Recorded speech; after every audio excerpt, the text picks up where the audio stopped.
सास अगर समझदार हो ना तो अपने घर को कभी भी टूटने बिखरने नहीं देगी और अपने घर की इज्जत को कभी भी उछलने नहीं देगी। अगर बहू से गलती हो भी जाए तो वो बहू को अंदर ही अंदर समझा लेगी कि बेटा ऐसे नहीं करना है, वैसे करना, और बहू समझ भी जाएगी। लेकिन अगर सास ही दूसरों के दिमाग से, दूसरों के कहे अनुसार चलेगी तो घर का टूटना निश्चित है। वो बहू की छोटी से छोटी गलती पे उसको डांटेगी, फटकारेगी और उसकी गलतियों को बाहर जाके बताएगी। तो बाहर वाले तो मजे से सुनेंगे और आग में घी का काम करेंगे, और ऐसे में घर टूटना निश्चित है। क्यों, सही कहा ना? जब एक शादीशुदा लड़की ये कहती है ना कि अब मेरे जीने की इच्छा ही नहीं बची, दुख सहन करने की क्षमता ही नहीं बची, सारे रिश्तों से मन भर गया है, तो इसका मतलब ये नहीं है कि उसकी मानसिक हालत खराब है, बल्कि इसका कारण ये है कि उसको जीवन में इतनी मानसिक यातनाएं मिली है कि वो जिंदगी से हार चुकी होती है। क्यों, सही कहा ना? बात कड़वी है मगर उतनी ही सच है। ज्यादातर लड़के लड़कियों के मुकाबले ज्यादा खुश क्यों रहते हैं? इसके कुछ कारण मैं आपको बताती हूँ।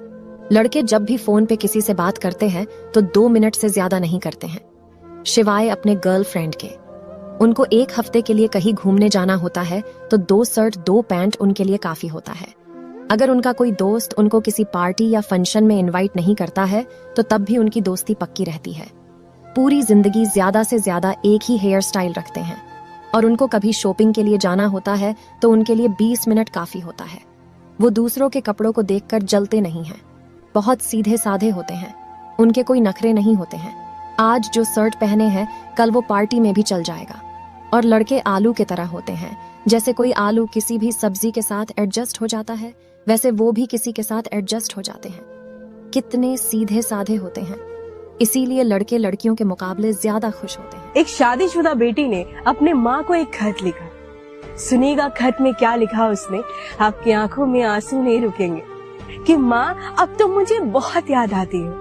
अब मेरी सुबह 5 बजे हो जाती है और रात 12 बज जाती है, तब माँ तो मुझे बहुत याद आती है। सबको गर्म खाना परोसने के बाद जब मैं खुद ठंडा खाना खाती हूँ तब माँ तो मुझे बहुत याद आती है। जब कोई बीमार पड़ता तो मैं उसकी सेवा में एक पैर पे लग जाती हूँ, और जब मैं बीमार पड़ती हूँ तो खुद की सेवा जब खुद ही कर लेती हूँ तब माँ तो मुझे बहुत याद आती है। सबकी जरूरतों को पूरी करते करते जब मैं खुद की जरूरतों को पूरा करना भूल जाती हूँ, जब मैं खुद से मिलना भूल जाती हूँ तब माँ तो मुझे बहुत याद आती है। ये कहानी ना हर लड़की की है। वैसे तो शादी से पहले हर लड़का कहता है कि मैं तुम्हें माँ की याद नहीं आने दूंगा, लेकिन सच तो ये है कि माँ की कमी कोई पूरी कर ही नहीं सकता। माँ, तुम बहुत याद